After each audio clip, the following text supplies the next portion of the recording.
Hello ಎಲ್ರಿಗೂ ನಮಸ್ಕಾರ. Welcome to Preethi's cuisine corner. ನಾನು ನಿಮ್ಮ ಪ್ರೀತಿ. ಈ ವಿಡಿಯೋದಲ್ಲಿ ನಾನು ತುಂಬಾ ಈಸಿಯಾಗಿರೋ ಕಾಲ್ ಸೂಪ್ ಹೇಗೆ ಮಾಡೋದು ಅಂತ ಹೇಳ್ಕೊಡ್ತೀನಿ. ಬನ್ನಿ ಬೇಗ ಸ್ಟಾರ್ಟ್ ಮಾಡೋಣ.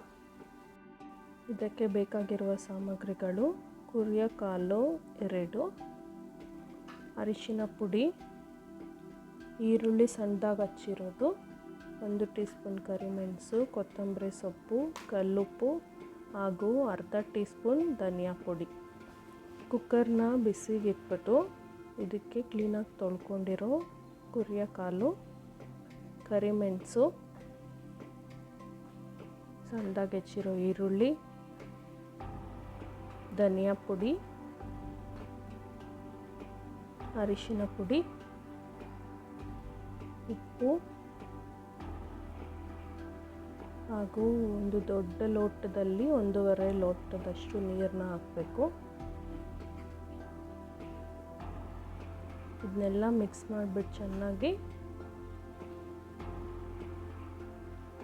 ಮುಚ್ಚಳ ಮುಚ್ಚಿ 7ರಿಂದ 8 ವಿಸಿಲಷ್ಟು ಕೂಗಿಸ್ಕೊಂಡು ಪ್ರೆಷರೆಲ್ಲ ಹೋದ್ಮೇಲೆ ತೆಗಿಬೇಕು. ನೋಡಿ, ಈ ಥರ ಬಂದಿರುತ್ತೆ ಸೂಪು. ಇದಕ್ಕೆ ಎಣ್ಣೆ ಹಾಕೋದೇ ಬೇಡ, ಅದರಲ್ಲೇ ಎಣ್ಣೆ ಅಂಶ ಇರೋದ್ರಿಂದ ಅದು ಹಾಗೆ ಬಂದಿರುತ್ತೆ. ಕೊನೆಯಲ್ಲಿ ಕೊತ್ತಂಬರಿ ಸೊಪ್ಪು ಹಾಕ್ಬಿಟ್ಟು ಚೆನ್ನಾಗಿ ಮಿಕ್ಸ್ ಮಾಡಬೇಕು. ಸೂಪ್ ಸವಿಯಲು ಸಿದ್ಧ. ಥ್ಯಾಂಕ್ಸ್.